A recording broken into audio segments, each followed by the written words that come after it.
With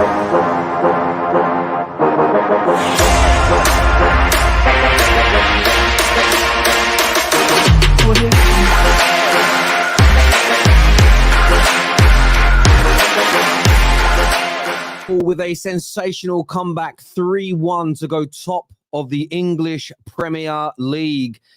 It was a proverbial game of two halves.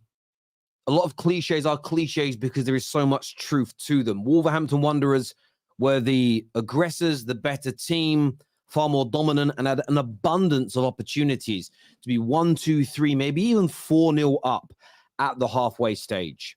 The formation, the starting lineup from Jurgen Klopp was not working in any capacity. McAllister was being run through, the midfield was giving the ball away. This lack of dangerous possession. Liverpool had lots of the ball, but it wasn't in dangerous areas. They were not penetrating. They were not landing any hits on Wolves, was enabling them to attack through the transition brilliantly. Gomez all at sea, Robertson with a terrible first half defensively. And probably when you think the best defender in the first half for Liverpool was Quasi, their young centre-back, Liverpool looked in trouble. However, to anybody that understands football, to anybody that knows football, to anybody that has watched this game for more than 5 minutes and thinks objectively, I tweeted it, Wolves were going to be crying at the end of this game because of the missed chances. Liverpool were always going to get better. And Jurgen Klopp made some fantastic changes. And Jurgen Klopp was the reason they won this game. He's partly to blame for why they started so bad, but it's why I never judge a football match based on just 45 minutes. I look at the overall result, the changes, and the direction that the game went in. Klopp got it wrong. I think one of the biggest mistakes he actually made, not playing McAllister at DM, yes, didn't work in this game. Got run through. However, it was having neither Luis Diaz or Darwin Nunez on the pitch. Nobody that likes to run off the shoulder. Nobody that's going to stretch and pull Wolverhampton Wanderers players out of position, therefore creating more spaces, more openings, and more opportunities for the likes of Szoboszlai to play. You saw this with England when we played Ukraine. It was everybody that wanted the ball to their feet, nobody that wanted to run in behind and stretch. That's why we were better against Scotland, who, by the way, are better than the Ukraine, because Rashford was making those runs and it was creating an extra 2 yards, 3 yards, 5 yards of space. And Klopp needs to be praised for that. It was Diaz to begin with. I believe he came on for McAllister, a change of shape. This made Wolves sit deeper. And as they sat deeper, but then still tried to press at their triggers, win the ball back in transition, they were being caught out by Liverpool that now had people pinning them back. Robertson was able to push further forward. And slowly but surely in that second half, well, relatively quickly, they scored after 54 minutes. They just grinded out that result. And in the end, were by far the better team. So yes, Wolves won the first half, but it's almost irrelevant. Liverpool were the better team in the second half. They scored 3 goals. They probably could have got a few more. And I know that the third goal from Elliott's now being classed as a own goal.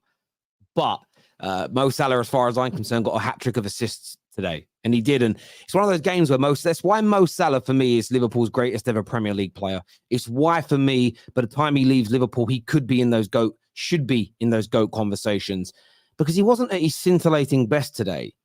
But he still created the 3 chances that gave Liverpool this win that puts them top of the league. And look, I could do what rivals do and say, lucky win.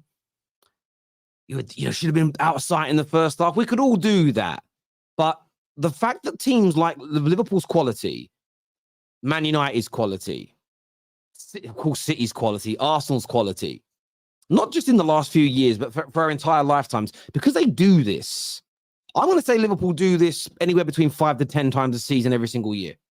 It's not luck. It's part of the course.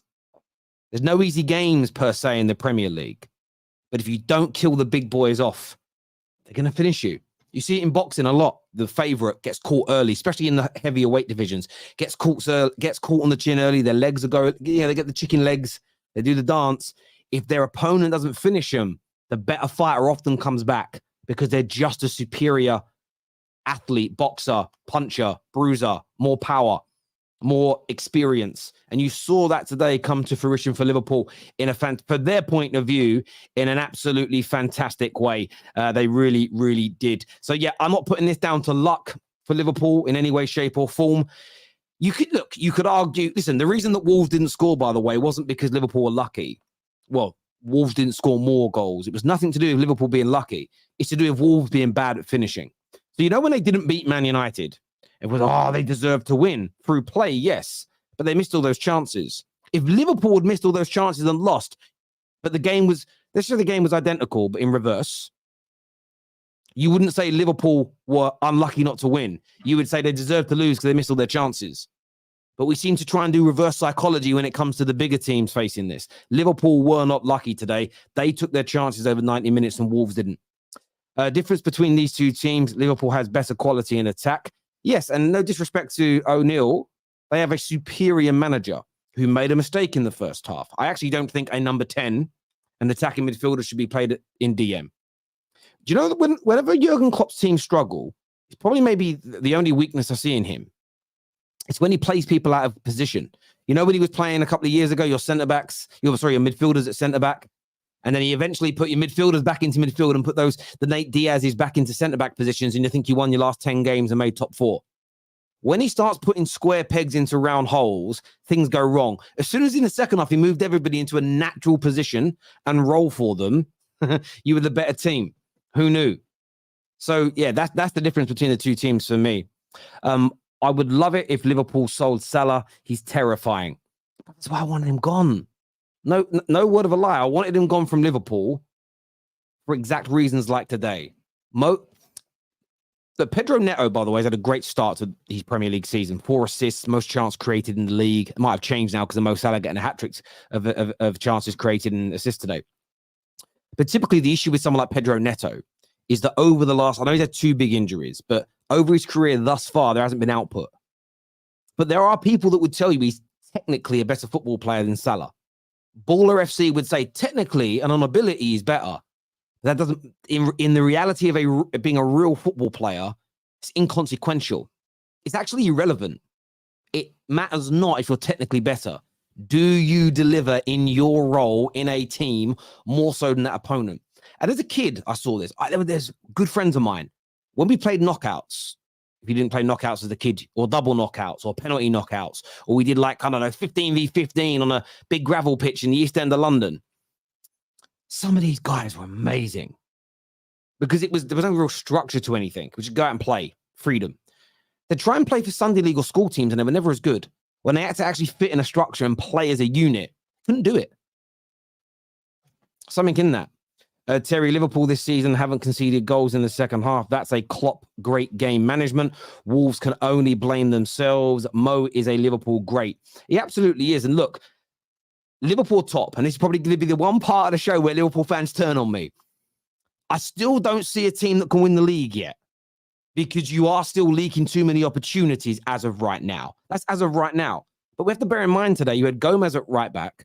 You had a debutant next to Matip. So you've got at least 3 players to come back into this team to make it stronger. You've still got to integrate Gravenberch. He hasn't found these perfect midfield combination as of yet. So there's still improvements that could change my mind on that. But you have to stop leaking that abundance.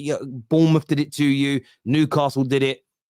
Chelsea did it. They couldn't score either. And so did Wolves. I still think you're guaranteed top 4. And I think you'll be a much better season than last year. But cutting down the amount of chances you concede is the difference between being guaranteed top 4 and a title push and being in the title race. And I hope Liverpool fans can accept that as genuine constructive criticism and not me trying to be salty with you today.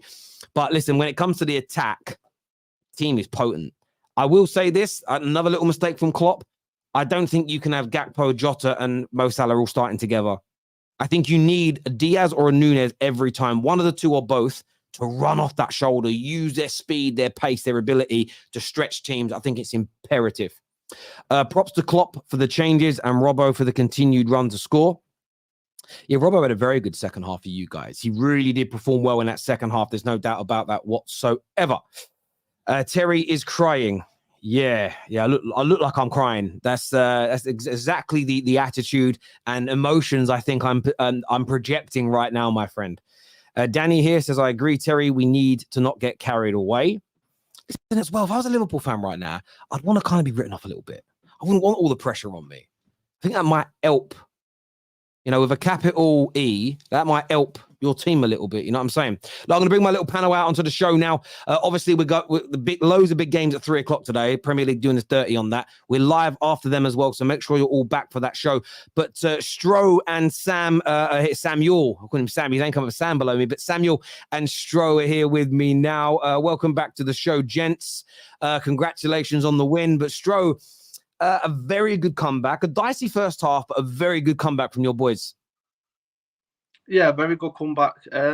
Look, let's be honest. Klopp made big mistakes in that first half, massive mistakes. McAllister never should have started the game. If you're not going to start Nunez and Diaz, because obviously the South Americans have travelled far, you cannot start a man that played at over 12,000 feet above sea level, had to travel 6,000 miles to get back just over 48 hours ago. I thought the structure of the team didn't look balanced. We looked poor, and to be fair to him, it's not really his fault, but McAllister just looked dead on his feet. Second half, though, is prime Klopp. The changes, the ruthlessness. I mean, even when we got the goal, I'm thinking, should you really be taking Jota off and Gakpo at the same time, considering they all had a hand in the goal? Did it anyway, and what a second half performance.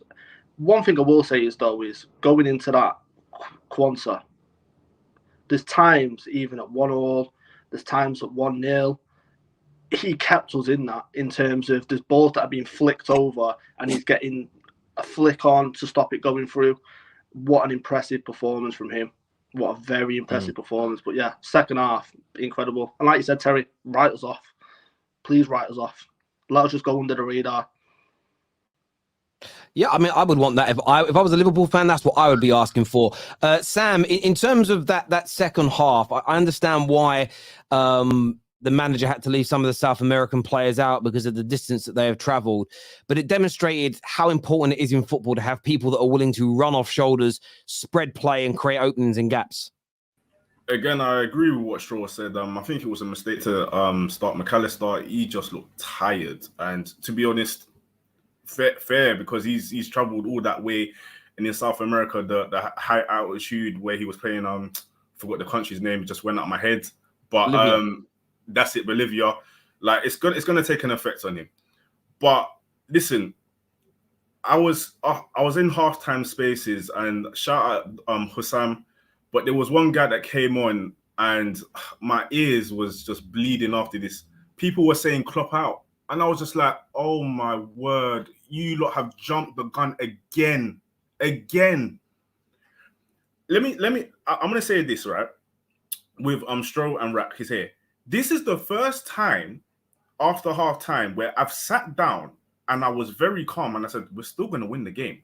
This is the old Liverpool where I was like, when we were 1-0 down, it's all right. We can score. We can score. And you can see our attacking depth in that team. It is dangerous.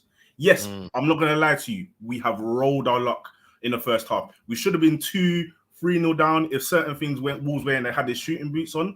But my word, our attacking depth is probably the best in the league.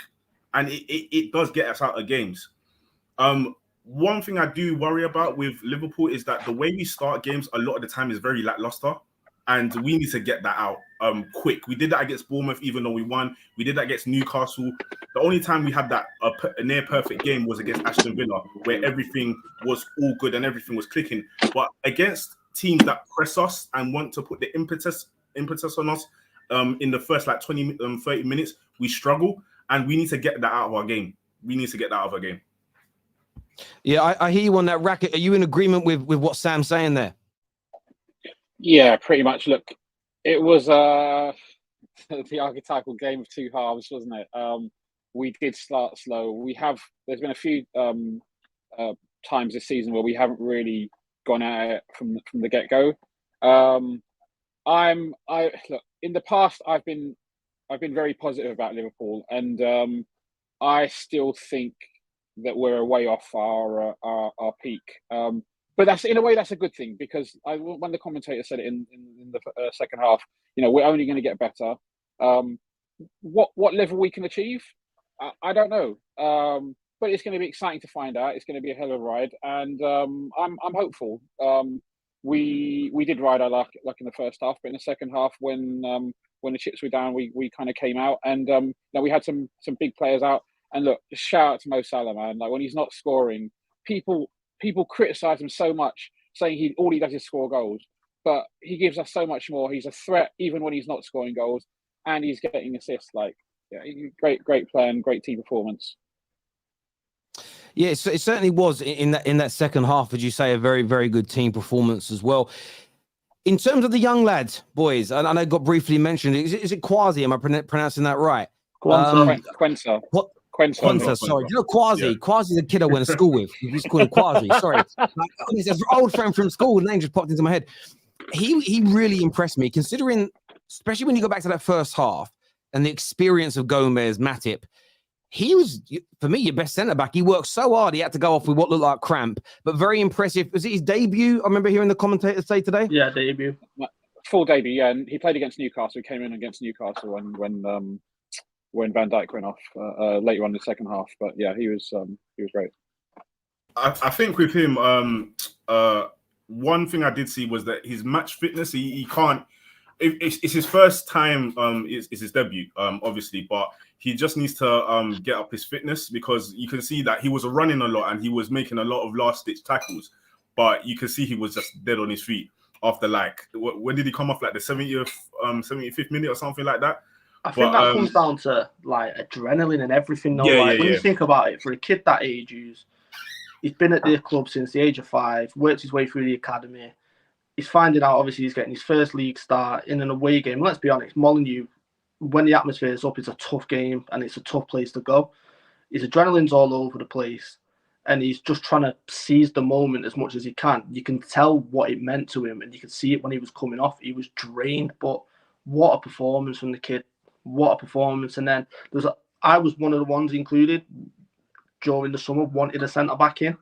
You understand now why Klopp's put big faith into him, because that's a great performance for a debut. That very impressive. Even with that, I still think that we did miss out with a centre back. But one thing about it is that when we do miss out, it's like guys will rise. A few young talent will rise, like with Curtis Jones coming into the team from last year, Kwanzaa this year, even Ben Doak. I believe he will rise, especially in the Europa League games when we leave most of our stars out, because it's no game is easy, but we're allowed to leave some of our stars out for the Europa League games. I just feel like with this team, we need to start clicking again, because we have it's such a bad habit. After the international break, we play well, and then the international break hits, and then after we come back, we start so slow, and it gets annoying. Like this whole 12:30 thing, it is a problem, but you play through it. You just play through it. Well, as a rival looking in, you can tell it's a problem. And I know that James Pearce and Jurgen Klopp don't get on at the moment. But listen, I know he's your manager and you guys all love him. But once upon a time, Liverpool fans loved James Pearce. They thought everything he said was the gospel truth.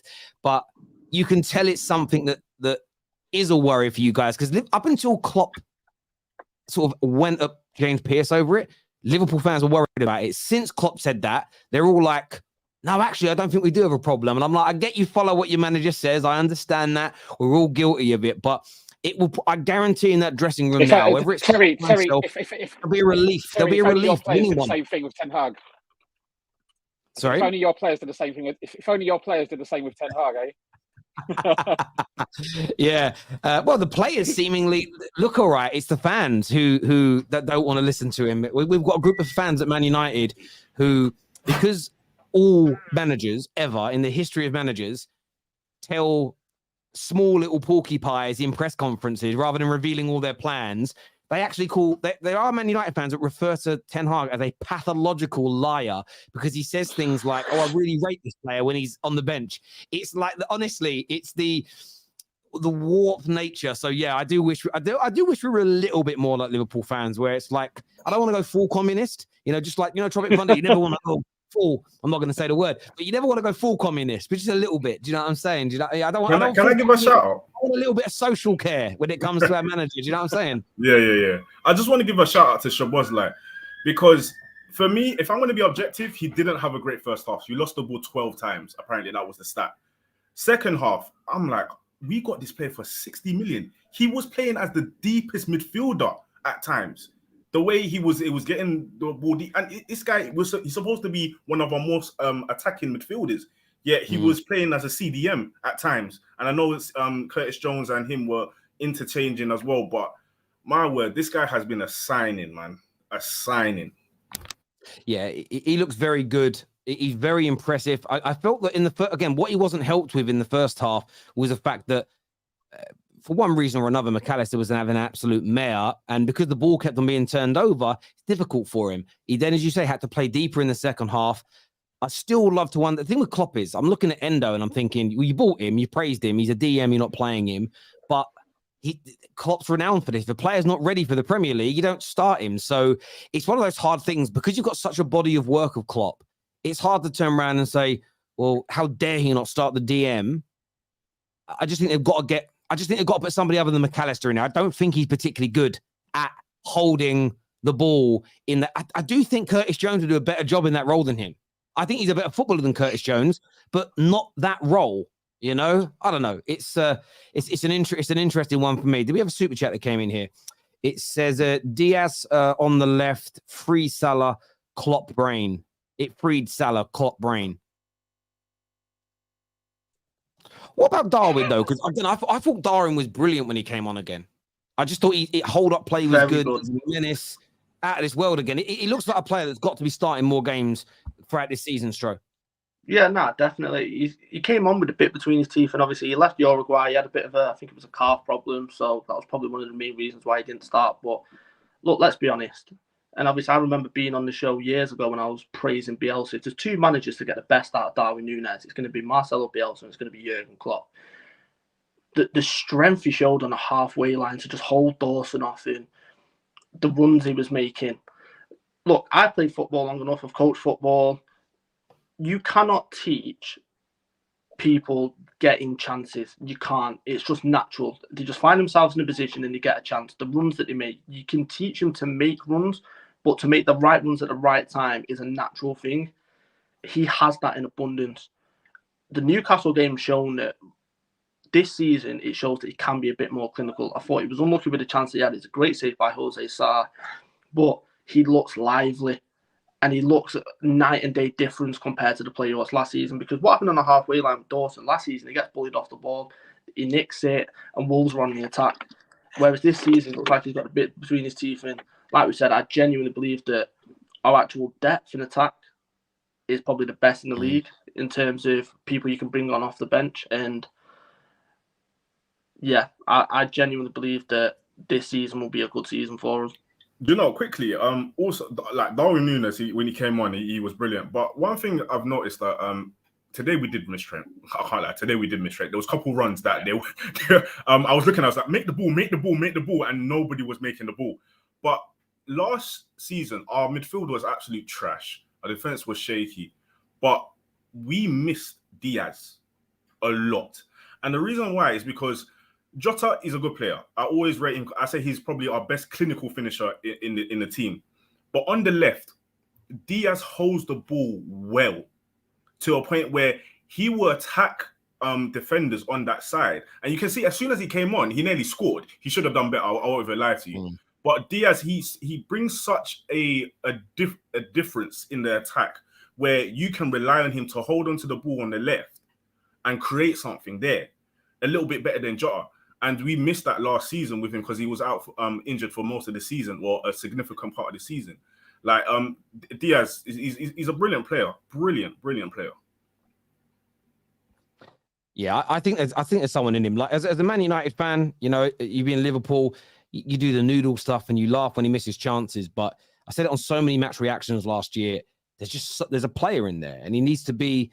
And the warped example I would give, the analogy, Mr. Miyagi analogy, where he speaks about, you know, there's a bonsai inside every tree. And the same as you, Daniel son. He goes, we must get your best karate still inside. Now time come out, is what he said. And I think that's the same with Darwin Nunez. I think he's like a bonsai tree. He hasn't let it out yet. He's in a bonsai tree, has not come out of him yet. When it does, though, the Premier League better watch out. And I do want to say as well, I am thankful to Liverpool winning today because you beat one of the mid-table challengers in Wolves. So I'm very happy that you helped Man United today in terms of doing that. That's helped us greatly. There's one additional team that can't go ahead of us. Terry, one more thing. Terry. Oh, go sorry. On, bro. No, I was going to say on, one more thing. Klopp, there was a lot of criticism with Klopp last year about his in-game tactics.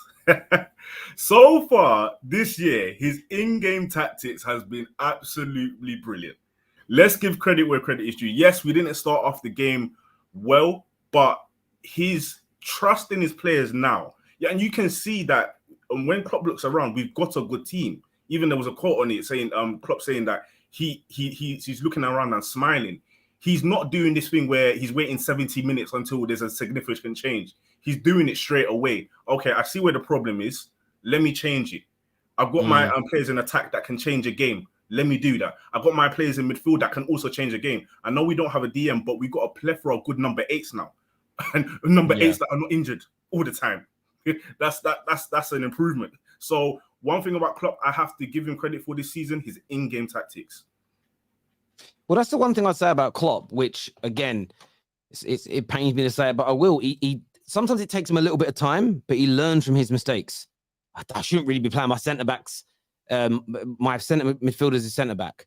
Maybe I should stop this Trent bombing down the ring and leaving him exposed defensively and start making him invert and see if that helps. And it does. And I think certain decision-making time, it isn't even the decisions he was making last year. It was sometimes the timing. There would have been no point making the Diaz and the Nunez changes in the 80th minute today. You needed to make them early, be ruthless, take people off. This whole, he did a very, very good job today indeed. But boys, with all those big 3 games kicking off, I am going to, these 12 minutes of added on time are killing me as well because eating into reaction time. It's mental, especially when you went to 3-1. Teams should have the option to say, can we just concede now, and declare? Maybe you get an extra goal or something, because I'm sitting there when you got your 3rd goal. I was like, there's 10 more fucking minutes now, and it's crazy. And I just want to go live. But obviously, people, we're live after Man United, Brighton, West Ham, Man City, and Spurs versus Sheffield United. We'll be live after that game. So come back and join us. Even if Man United win, Liverpool fans turn up. It'd be nice to hear your soul. It'll be great. Gentlemen, congrats on the win. Enjoy your Saturdays. Until next time, everybody, take care. Goodbye. God bless. Smash the like button before you leave, and we'll see you all again.